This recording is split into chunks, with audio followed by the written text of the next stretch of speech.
Hello and welcome back to Buckle Up. Now, because we're the sort of organisation that really keeps our finger on the pulse, we've noticed that there may be a couple of small reasons why you may not want to buy the new Tesla Model Y. Because of this, we've decided to line up this selection of the latest and or greatest coupe, crossover, SUV, EV thingies and tell you which one you should buy instead of the Tesla Model Y.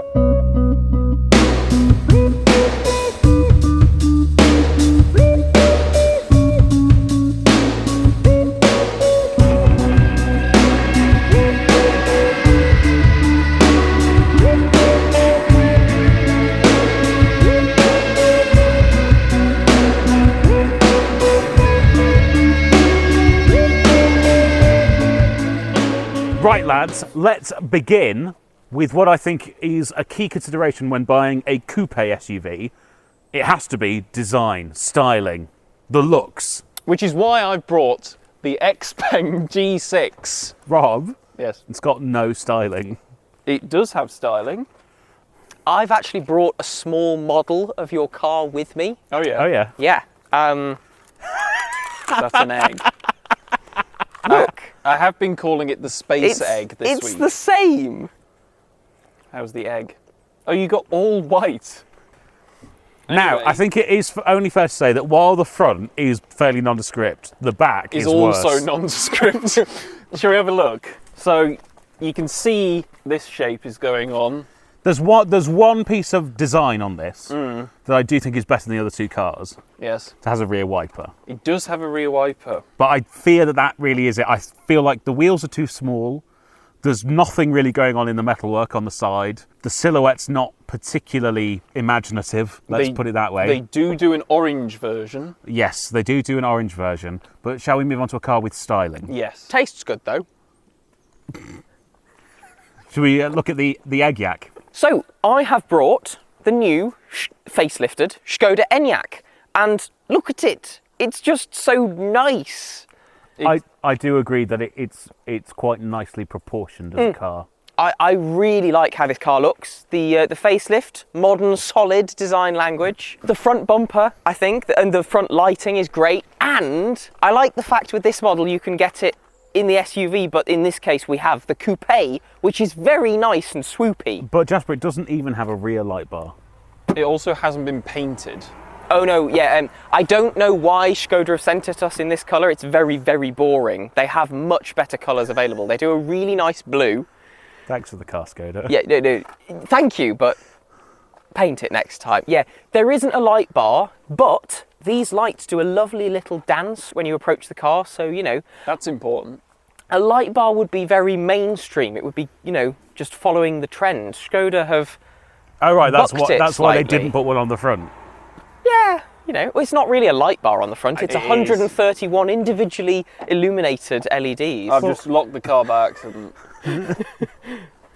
I think definitely looks better than the Space egg? the XPeng.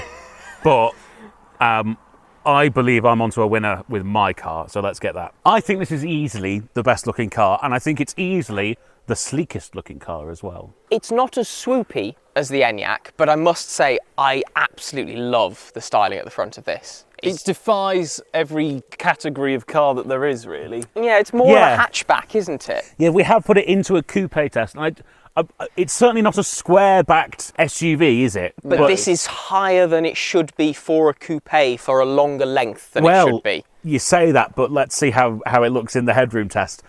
I think, though, we don't really need to discuss this. I mean, it's basically... It looks great. It's an excellent car, styling-wise. So, this wins this test, which is obviously entirely subjective. So, please comment below which car you think looks best.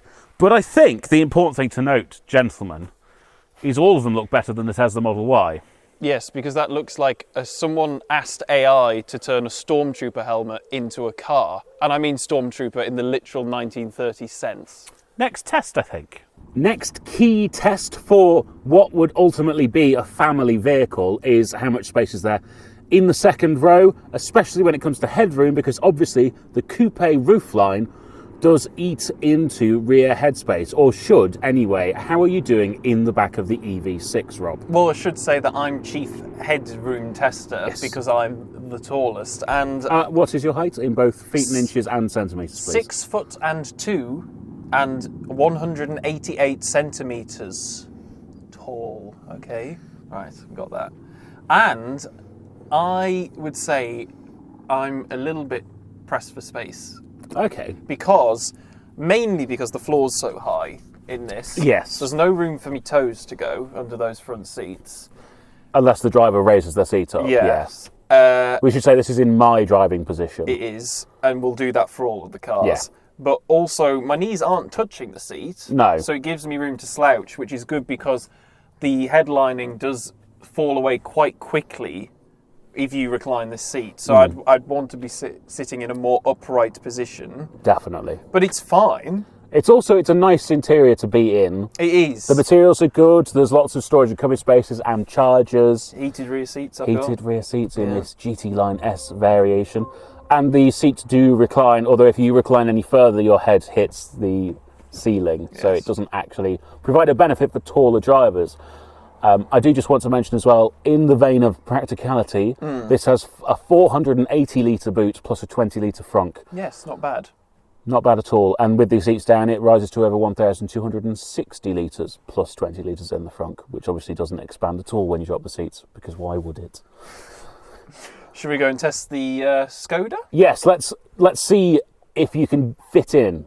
Well, now I'm in the back of the Škoda, and the seat has now been set back to your driving position, Harold, and I would say I've actually got slightly less knee room in this because the seats are less sculpted than they are in the EV6. You do, though, seem to have more space in pretty much every other dimension. I do, yeah. Headroom is massive. Also, big old glass sunroof. With a cutout in it for your head. For my head. So, yeah. And I've also got some simply clever features. Oh, yeah. Because you get a tray that goes down here and you can put cup holder bits in there. I've got heated seats. This is all quite nice in here. So more spacious. And then how big's the boot? Well, it's 570 litres or 1,610 litres with all of the seats down. So, more space for you in here. Yes. And more space in the boot. Yes, it's a more practical car. Definitely a more practical car. Shall we see how the XPeng fares? Yes, let's go and look at the egg. Well, I'm now in the XPeng and I've got loads of headroom, absolutely acres of headroom. Well, they do quite a clever thing where the body line goes down in silver and the roof line has some extra headroom using black. So your mind doesn't really register it that this isn't really a coupe-shaped SUV. No, it's basically it's the same trick as the Mach-E has, to hide that. And also, I'd say for legroom, I can do this. Yes, very spacious. And the floor isn't too high. No. And I can put my feet fully under that front driver's seat, even when it's in its lowest position for you. Yes. So that's also very good. You've also got all the appointments I would expect of a car at this price point, but the materials don't seem to be quite as nice as the other cars. No. And even though these are heated rear seats, Rob, you have to go into the screen. Go into the screen at the front. Yes. So your driver would have to do it for you. Yes, because there's no way of doing that from the back at all. So if you want to prank your rear passengers on a very hot day, go for this is the car to get, because they can't turn off the heated seats. Yes. Interesting design choice. Yes. Also, speaking of interesting design, the boot, I believe, is the biggest one of all three of them. By 1 litre. 1 whole litre, 571 litres. Yes. But seats folded down, significantly less than the Škoda. Which is a bit odd. Not really sure how that one works. No, because there's not any less room in here for you. No. So the fact that when it's folded down, it doesn't also translate into more room for things, doesn't quite compute. Anyway, but this is the most practical for rear space. Yes. Normal boot. Yes. Not boot with seats down. But also the least nice. But it is the least expensive. True. So what are we doing next? Are we going to drive We're them? finding out if it's the most drive. Right, let's go and drive these cars.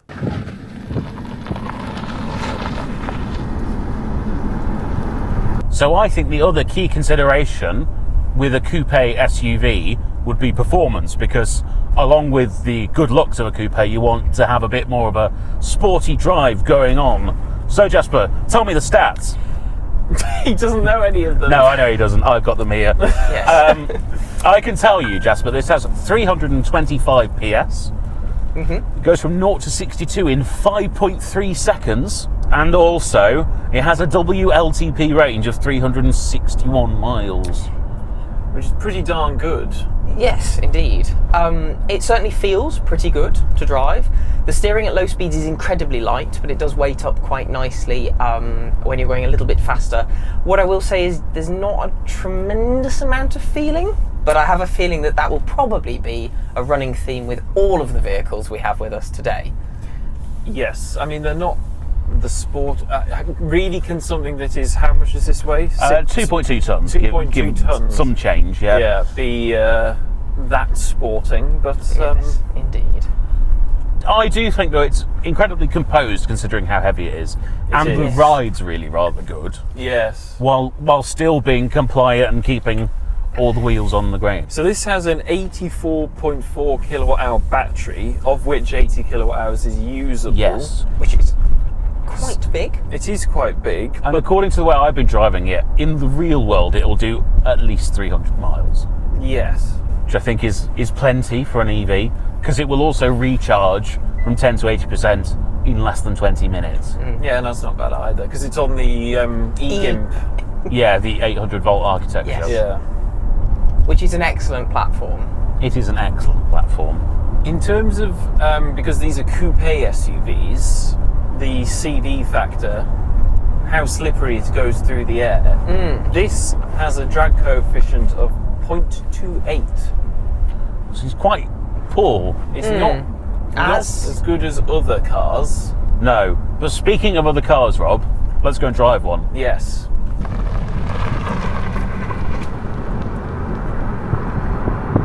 So we're now in the Škoda. Indeed.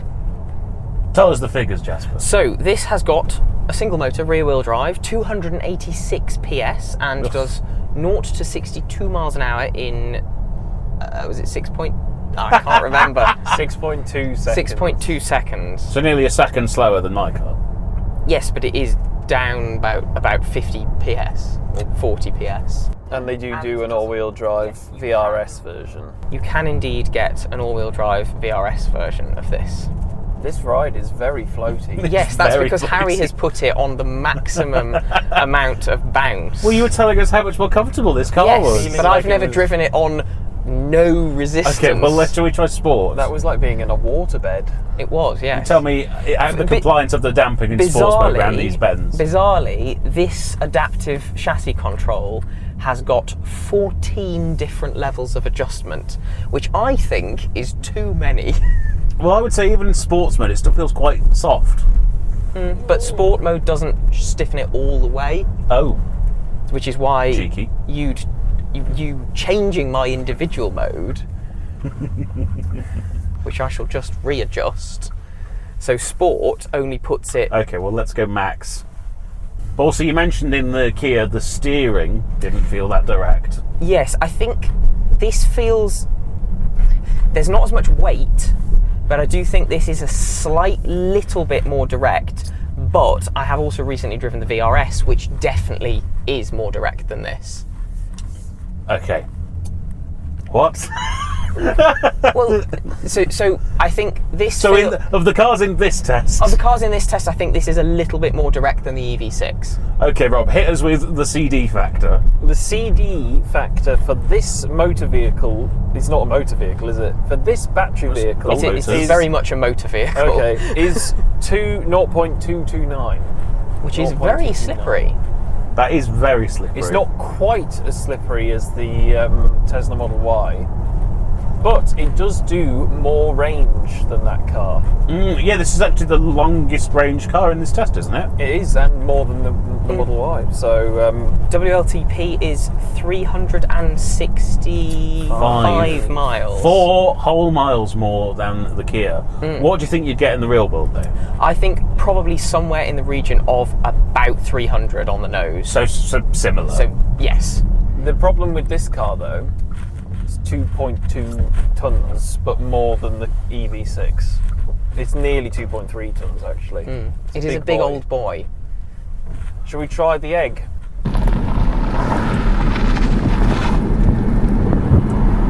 Well, I'm now in the back of my egg, the XPeng. We are the Eggmen. We are the Eggmen, cuckoo, cachoo. And what's it feel like, Jasper? It's definitely firmer than the Škoda.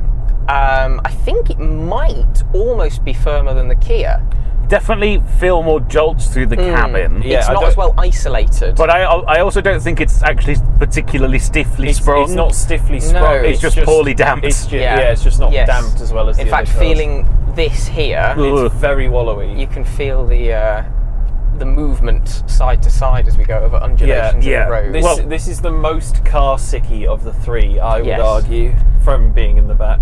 Also, I think that the steering really needs some exploration. Well, it's weird because it is actually quite heavy, but I don't think it's attached at all. Yeah, it feels entirely detached from the front wheels. Yeah. You've also got a square steering or rectangular Yes, steering it's an wheel. odd shape. When you don't need to turn it, the steering wheel is fine. As soon as you need to turn it, it just feels weird. Yeah. Yeah, I'll run you through the stats then. So in terms of power, we've got 285 PS, 440 newton meters of torque. Now this has a 87 kilowatt hour battery. No, but hang on. 285 PS, so about the same as the Škoda. Yeah. What's the acceleration? Well, 6.7 seconds. It does feel a lot slower. Yeah, it does. But weirdly, it's the lightest of the three as well. So that also makes no sense. Okay, but if it's only as powerful as the Škoda, but also the lightest, it must have the best efficiency, right? Wrong. It's got the lowest range. I mean, it's only 10 miles lower than the others, but it is still lower. But doesn't it have the biggest battery? Yes, but So the it range. is- Yes, so the It's range. the least efficient. The range is 354 miles, Right. so 10 miles short of the Škoda. But yes, 3.55 miles per kilowatt hour is not very efficient. And what's the CD?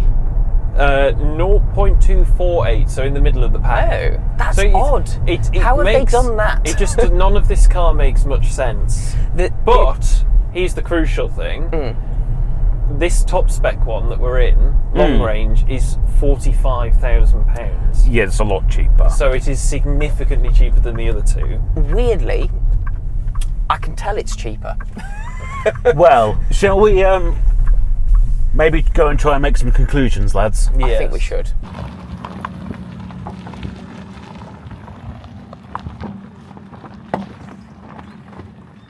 I want to start with a general lesson we've learnt from putting this video together and doing the research. Is we started with the premise of which of these should you buy instead of a Tesla Model Y. Well, actually, all of these cars match or beat the Tesla Model Y across basically all key metrics other than boot space, which in the Tesla is a bit hooky anyway because they measure to the rear window and not to the parcel shelf. So yeah, that's got a bigger boot than these cars. But all of these cars start at a lower price. They offer as much or more range. Two of them charge faster than the Tesla. You don't have to go and buy one of these cars just because you don't want to buy a Tesla. You can go and buy one of these cars because it's the one you want. It's the best thing available. With that being said, we need to pick our favourite. So Rob, if it were your money, which of these cars would you buy? The Kia. You would buy the Kia. Jasper, if it were your money, which of these cars would you buy? I would buy the Škoda, but Yes. it's a close close. toss between these two for me. I've got to say it's close for me as well. If it were my money, I would also buy the Kia. But I want to say that you're not me. And actually, if we're being completely objective, I think the Škoda is the best car in the test. It's, agree. As tested, it's definitely the best value Yes. of the three we've got here. And equally, this has got quite a lot of optional extras on it that you don't really need. So you can get one for less money than we've got this one for. Yeah, I do want to throw a bone to the XPeng because it does offer incredible value for money for range, ultimately. But number one, there's a new one coming in about a year's time. Which will be much better. I'm hoping is going to be much better because number two, it just doesn't feel refined for a European market at this point in time. It's not like dangerous or anything, but it feels a step or more behind the other two cars in terms of refinement, interior quality, and that kind of thing. So yes, if you want to get the most range for your money, XPeng's the way to go, but I think everyone else should be going and checking out the Škoda. So with all that being said, thank you very much for watching the video. If you've enjoyed it, please make sure to give it a like, comment down below, and most importantly, subscribe and ding the notification bell so you never miss one of our uploads. If you'd like to support the Buckle Up YouTube channel, we have a few different ways you can do that. The first of which is our spread shop, which is linked in the video description. You can buy some merch that says Buckle Up on it. Secondly, all of our social medias are linked in the video description, so please do go and follow us there. And thirdly, if you don't even want to leave YouTube, you can get a channel membership right here down below. Amazing stuff. So all that's left for us to say is thank you so much for watching, and we'll see you next time. Bye. Bye-bye. Stranded in